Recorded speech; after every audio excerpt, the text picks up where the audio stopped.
जयकारा बोलो माता रानी का। जगत माई महामाई माँ भद्रकाली की जय बोलो। माता लक्ष्मी की जय बोलो। मिथुन राशि वालों, स्वागत है आप सभी का मिथुन राशि भिंड यूट्यूब चैनल में।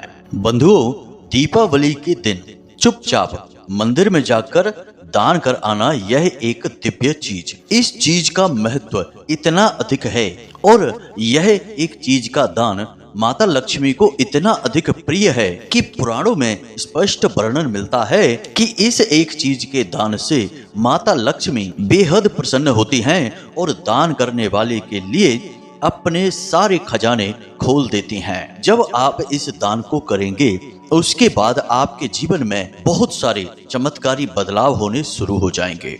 सबसे पहला बदलाव तो यही होगा कि आपके जीवन में पैसा छप्पड़ फाड़ कर बरसेगा। हर तरफ से पैसे की आवक होगी। जहां से आप सोचते हैं वहां से तो पैसा आएगा ही आएगा। जहां आपको कोई उम्मीद तक न थी वहां से भी पैसा आना शुरू हो जाएगा। इस एक चीज का दान मंदिर में करते ही हम आपको गारंटी देते हैं कि यह दीपावली आपकी सबसे अधिक कामयाब दीपावली होगी। हम जानते हैं कि आपने अपने जीवन में सिवाय कष्ट, परेशानी के, तनाव के कुछ और नहीं देखा है।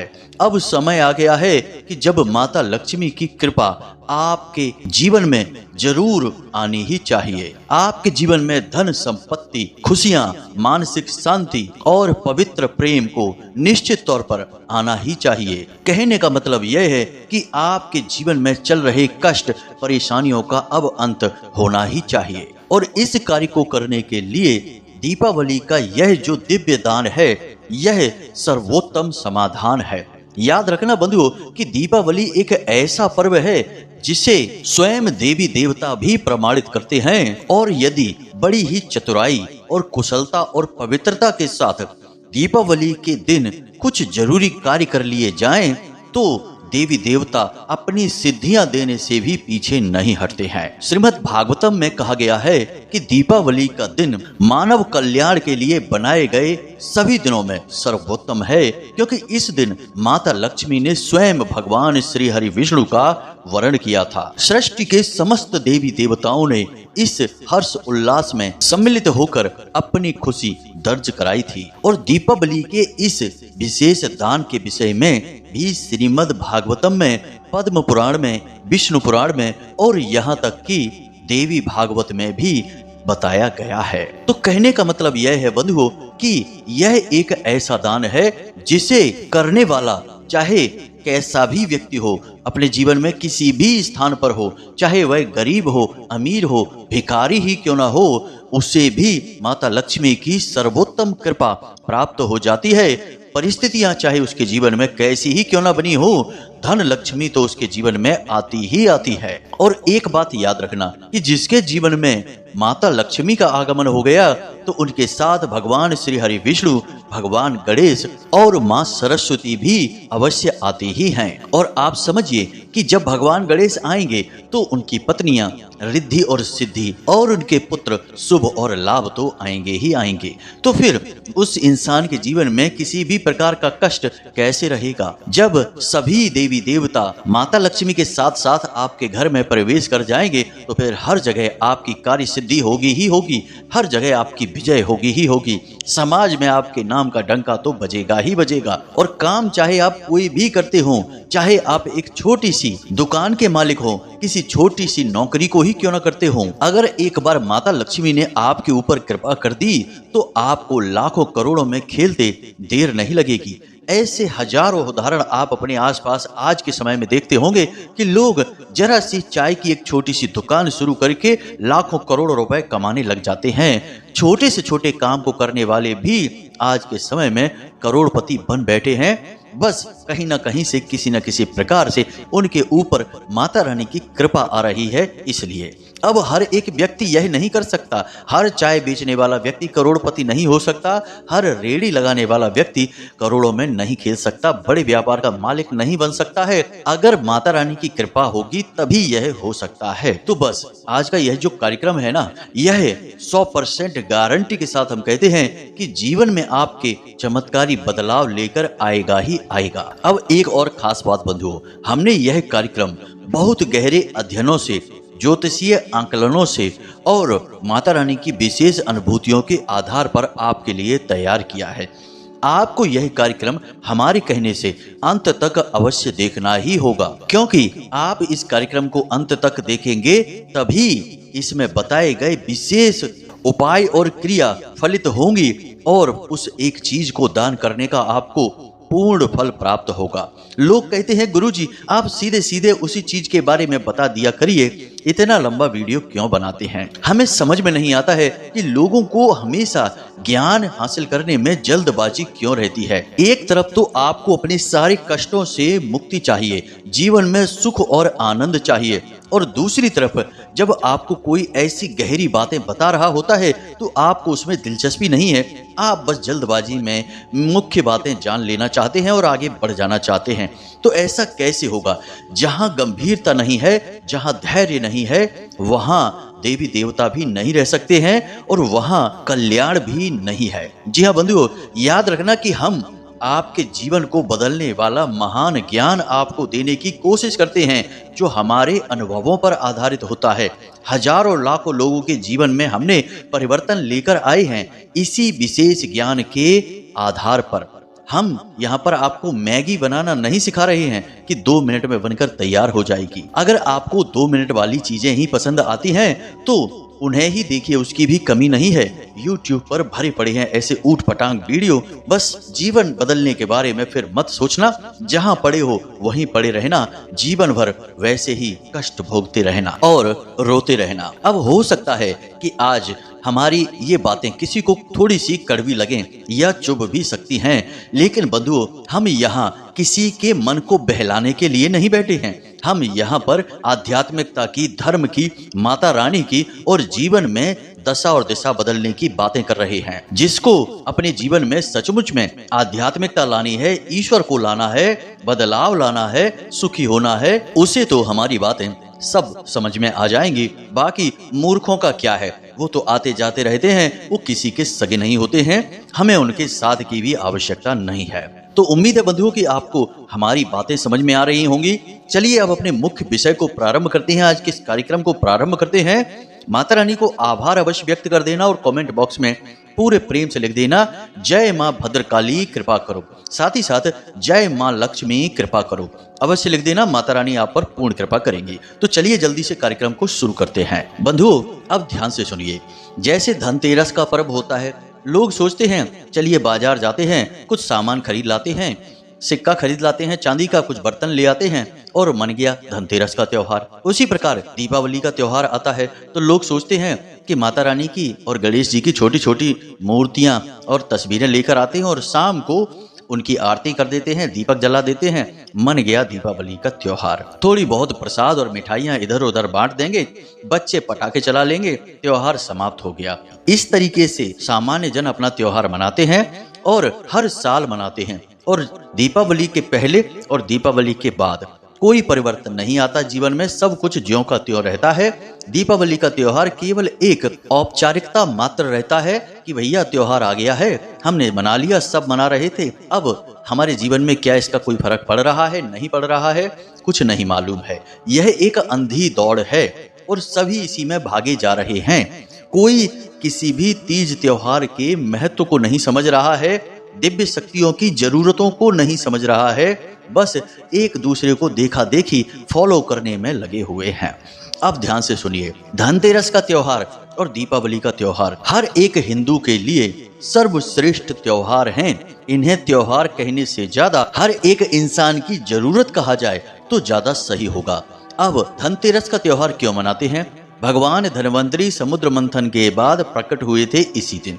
अपने हाथ में अमृत कलश लेकर आयुर्वेद का ग्रंथ लेकर आए थे, साथ ही साथ कुछ जड़ी बूटियां भी लेकर आए थे। तो अब ऐसे में भगवान धन्वंतरी की पूजा पाठ करना तो दूर, लोग उनके बारे में कुछ जानना समझना भी नहीं चाहते हैं। बस ये सीख लिया है कि बाजार चलते हैं और कुछ खरीद लाते हैं। अपने लिए कपड़े खरीद लिए, घर के लिए सामान खरीद लिया, कुछ बर्तन खरीद लिए, कुछ सिक्के वगैरह खरीद लिए, लो मन गया धन्वंतरी का त्योहार।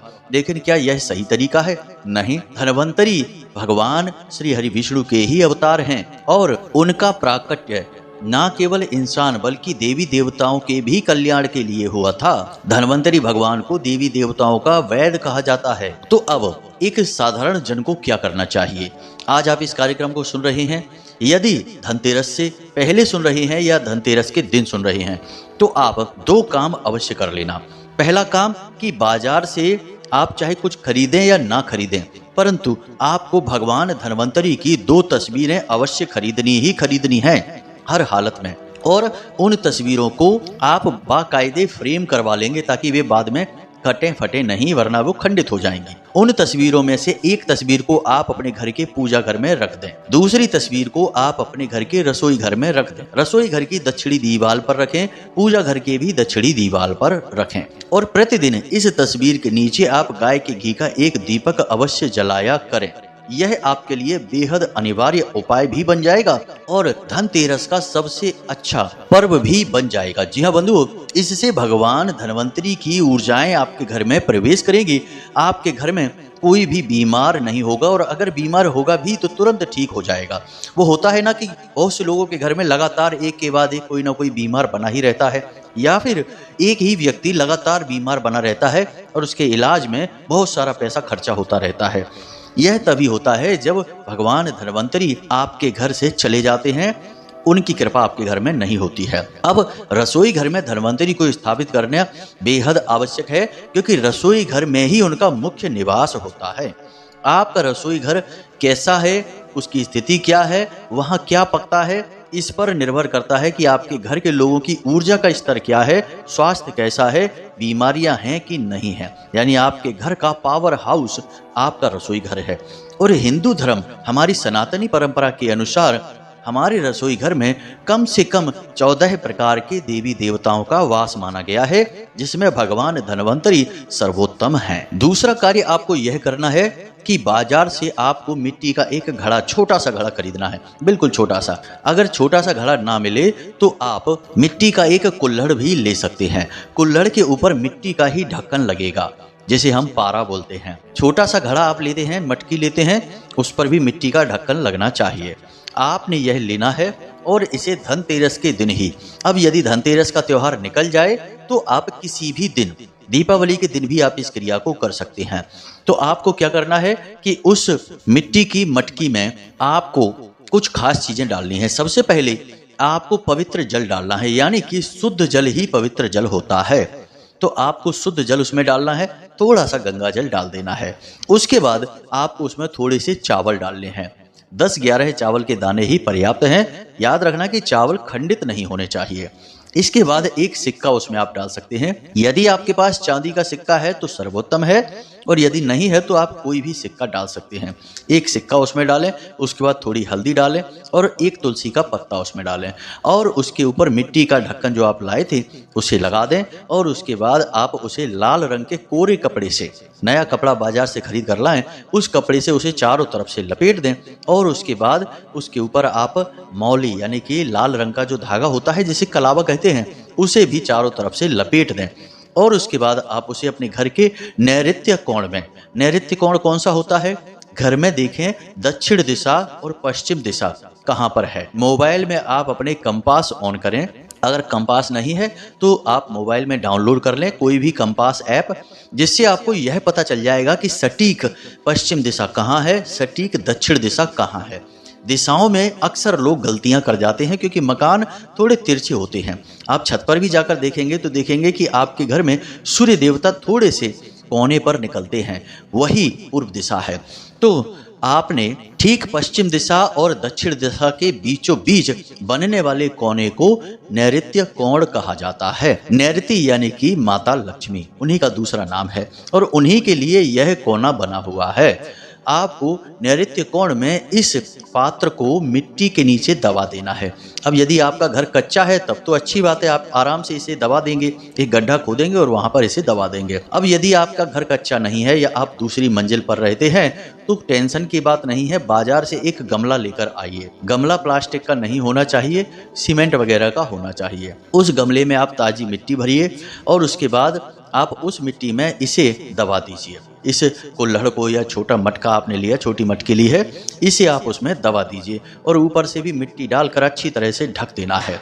अब उसमें आपको कुछ भी बोना नहीं है, बस उसे खाली रखना है, खाली मटका, खाली गमला रखना है और उसे आप उसी नैऋत्य कोण में ठीक बीचों बीच रख दें। उसके साथ कोई छेड़छाड़ नहीं करनी है, कोई पूजा पाठ नहीं करना है, कुछ भी नहीं करना है।